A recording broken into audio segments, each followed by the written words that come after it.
Welcome to టీ10 నేను రేవతి. దేశంలో మహాత్మా గాంధీ జాతీయ గ్రామీణ ఉపాధి హామీ చట్టం కింద తక్కువ వేతనాలను పార్లమెంటరీ ప్యానెల్ ఎత్తి చూపింది. ఉపాధి వేతనాలను పెంచాలని సూచించింది. ప్రస్తుత ద్రవ్యోల్బణానికి అనుగుణంగా ఇది ఉండాలని వివరించింది. ఈ మేరకు గ్రామీణాభివృద్ధి విభాగాన్ని కోరింది.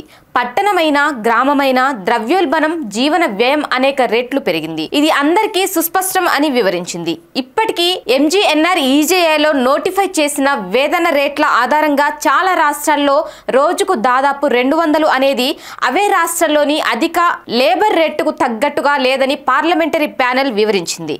గ్రామీణాభివృద్ధిపై కాంగ్రెస్ ఎంపీ సప్తగిరి శంకర్ ఉలక నేతృత్వంలోని ప్యానెల్ ఈ విషయాలను లేవనెత్తింది. దేశవ్యాప్తంగా పలు రాష్ట్రాల్లో వేతనాల్లో అసమానతలు మరొక ఆందోళనకరమైన అంశమని ప్యానెల్ నివేదిక పేర్కొన్నది.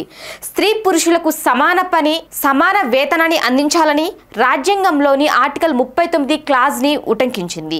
10 దినాల సంఖ్యను 100 నుంచి 150కి పెంచాలని సూచించింది. MGNREGS కింద వేతనాలను గత ఏప్రిల్లో సవరించారు. ఇది పలు రాష్ట్రాల్లో 4 నుంచి 10% మధ్య పెంపును సూచించింది. ఈ పథకం కింద హర్యానాలో అధికంగా 374, అరుణాచల్ ప్రదేశ్, నాగాలాండ్లలో అత్యల్పంగా 234గా లభిస్తున్నాయని ప్రభుత్వ నోటిఫికేషన్ ఒకటి వివరిస్తున్నది.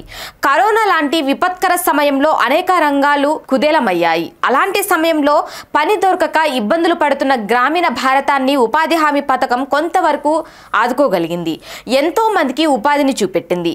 కరోనా మహమ్మారి వంటి కష్టకాలంలోనూ జీవితాన్ని తోడ్పాటునందించింది. వలస కార్మికులకు దారిని చూపెట్టింది. అయితే కేంద్రంలో మొదటిసారి అధికారంలోకి వచ్చినప్పటి నుంచి ఈ పథకాన్ని చిన్న చూపు చూస్తున్నది మోడీ సర్కారు. బడ్జెట్ లో కోతలు, చెల్లింపుల్లో ఆంక్షలు, తక్కువ పని దినాలు, వేతనాలు వంటివి ఈ పథకం మీద ఆధారపడే లక్షలాది మందిని ఎన్నో ఇబ్బందులకు గురి చేస్తున్నాయని సామాజికవేత్తలు కొన్ని గణాంకాలను ఉటంకిస్తున్నారు. కేంద్రంలోని మోడీ సర్కారు ఈ విషయంలో ఇప్పటికైనా సానుకూల వైఖరితో వ్యవహరించాలని పార్లమెంటరీ ప్యానెల్ సూచనలను పాటించి వేతనాలను పెంచాలని సూచిస్తున్నారు. ఇది ఇవాల్టి న్యూస్. చూస్తూనే ఉండండి టీ10.